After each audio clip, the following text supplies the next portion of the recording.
नमस्कार, न्यूज पोनेशन देख रहे हैं आप। मैं हूं आपके साथ वंदना। बिहार बीजेपी का बड़ा कार्यक्रम का आयोजन किया गया है, जहां तमाम बीजेपी के वरिष्ठ नेता मौजूद होंगे।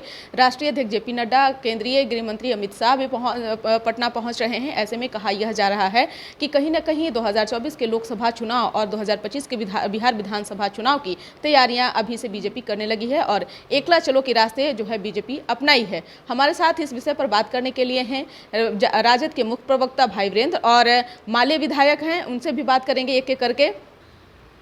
बीजेपी ने जो एकला चलो की रास्ता अपनाया है, कैसे इसको देख रहे हैं? क्या लगता है कि 2024 के बिहार विधानसभा चुनाव की तैयारी और 25 के कर रही है क्या? बिहार की राजनीति आसान नहीं है और बिहार में जो बीजेपी चाहती है वो नहीं होने वाला है। ये समाजवादियों का गर रहा है और यहाँ सांप्रदायिक शक्तियों को भगाने वाला आदमी जिंदा है। इसलिए सांप्रदायिक शक्ति का जो पैर यहाँ जमाना कोई चाहता है, यहाँ पैर जमने वाला नहीं है, चाहे जितना भी काम कर ले। हम जानते हैं कि अडानी अंबानी का सब पैसा इनमें लग रहा है।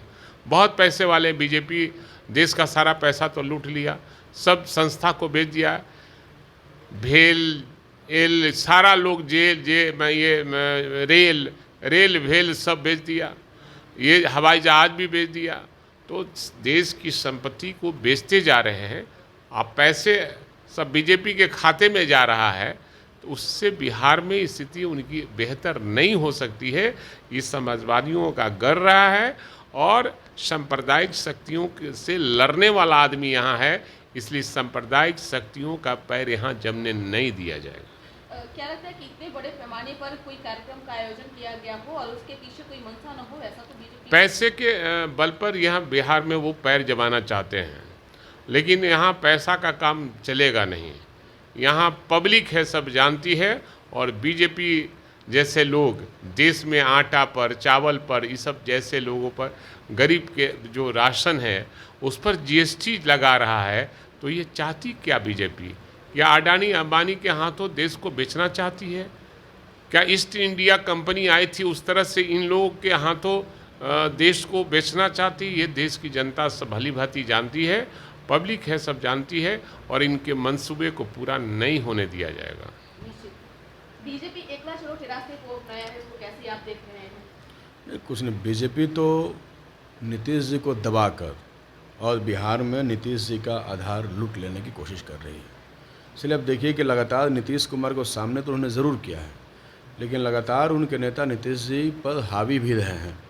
इसलिए वो चाहते हैं कि बिहार में नीतीश जी को ख़त्म कर दिया जाए और बीजेपी अकेले राज करे। लेकिन उनको इस बात का इल्म होना चाहिए कि बिहार में महागठबंधन पूरी ताकत के साथ है और 115 एमएलए हम लोग हैं, विधानसभा में भी और सड़क पर भी। लगातार हम लोग विरोध प्रदर्शन कर रहे हैं और लगातार भाजपा की जो नीति है, जिसमें लगातार वो सांप्रदायिक उन्माद पैदा कर रहे हैं, लगातार महंगाई बढ़ा रहे हैं। आज ही के हिंदुस्तान का अखबार का मुख्य खबर है कि जीएसटी 5% बढ़ा, लेकिन वस्तुओं के दाम में 20% का इजाफा हो गया। तो जनता पर अतिरिक्त बोझ लादने वाली सरकार, रोज़गार को ख़त्म करने वाली सरकार, नौजवानों को अग्निवीर बनाकर रिटायरमेंट योजना लाने वाली सरकार कितना भी कोशिश कर ले, बिहार में उसको कहीं भी कोई जगह नहीं मिलने वाला है। और बिहार में पूरी ताकत के साथ हम लड़ रहे हैं। आने वाले 7 तारीख को भी हम लोग का पूरे बिहार के जिला मुख्यालयों पर प्रदर्शन है। लगातार महागठबंधन अपनी पूरी ताकत के साथ मौजूद है। ऐसे समय में चाहे जेपी नड्डा आ जाएं, चाहे गृह मंत्री आ जाएं, कुछ भी होने वाला नहीं है। जी, कहा यह जा रहा है कि 200 विधानसभा और 40 लोकसभा सीटों पर जो है तैयारियां बीजेपी करने वाली है। अरे, कहने के लिए तो अपने आप को अंतर्राष्ट्रीय पार्टी कहते हैं, लेकिन वो हैं तो नहीं, ये सच्चाई तो नहीं है। तो तैयारी करने के लिए तो कोई रोक नहीं सकता है। आपको बात करने के लिए, भाषण देने से तो कोई रोक नहीं सकता है। तैयारी करिए, लेकिन बिहार की जनता का मूड जो है वो बीजेपी के विरुद्ध में है। इसलिए, और उस मूड का नेतृत्व जो है कोई कर रहा है तो वो महागठबंधन कर रहा है। इसलिए बीजेपी का जो भी सोच हो, बीजेपी की जो भी कोशिश हो, वो बिहार की धरती पर सफल नहीं होने वाला है। निश्चित तौर पे भाई वीरेंद्र जी, 200 बिहार विधानसभा क्षेत्र और 40 लोकसभा सीटों पर तैयारियां अभी से ही बीजेपी करना शुरू कर दी है। कैसे देख रहे हैं इसको? कितना मुश्किल हो सकता है? नहीं, जनता खोज रही है इन लोगों को, गांव में खोज रही है और सोटा लेके खोज रही है। और कि जब गेहूं पर, आटा पर, चावल पर जीएसटी लगाकर और हम लोग का वोट लेकर और देश को बेचना चाहते हो, इसलिए गांव में बीजेपी के लोगों को खोज रही है सोटा लेकर। अग्निवीर के डर से बढ़ा ना सुरक्षा। जी नहीं, अभी तो आपने देखा ना, जिनको अग्निवीर बना रहे थे उनके डर से इनके तमाम विधायकों और मंत्रियों की सुरक्षा बढ़ा दी गई, इनके ऑफिसेज बढ़ा दिए गए, ऑफिसेज पर सिक्योरिटी बढ़ा दी गई।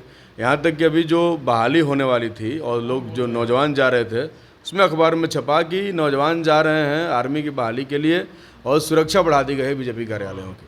तो इनको तो स्पष्ट समझ में आना चाहिए कि जनता का मूड जो है वो इनके विरुद्ध में है, और उसका तो इनको अभी तो ये सत्ता में आने की बात कर रहे हैं, इनका हालत श्रीलंका के राजपक्षे सरकार वाला होने वाला है, इसका आप इंतजार कीजिए। लेकिन गांव-गांव तक के बीजेपी का ये एजेंडा है कि गांव-गांव तक के लोग एजेंडा हर पार्टी का रहता है, लेकिन जनता जिसको चाहती है उसी का एजेंडा सफल होता है।